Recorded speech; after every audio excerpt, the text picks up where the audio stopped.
Hello everyone, I know that you all have waited for 7:30 to watch this video. I hope you all benefit from this video, and do not forget to put your comments below the video. Now she is with us. What is decision making? Let's define decision making. Decision making is just what it sounds like, the action or process of making decisions.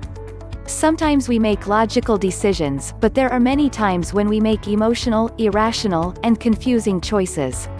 This page covers why we make poor decisions and discusses useful frameworks to expand your decision-making toolbox.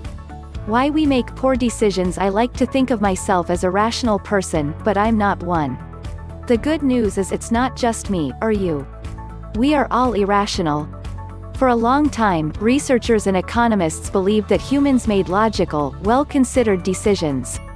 In recent decades, however, researchers have uncovered a wide range of mental errors that derail our thinking. The articles below outline where we often go wrong and what to do about it.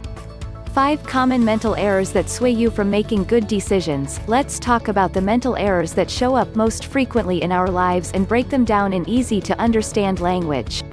This article outlines how survivorship bias, loss aversion, the availability heuristic, anchoring, and confirmation bias sway you from making good decisions.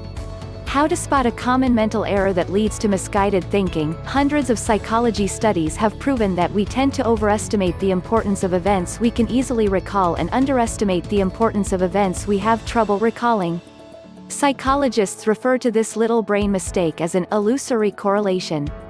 In this article, we talk about a simple strategy you can use to spot your hidden assumptions and prevent yourself from making an illusory correlation.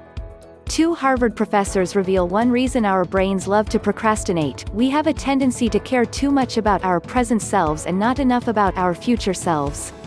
If you want to beat procrastination and make better long-term choices, then you have to find a way to make your present self act in the best interest of your future self.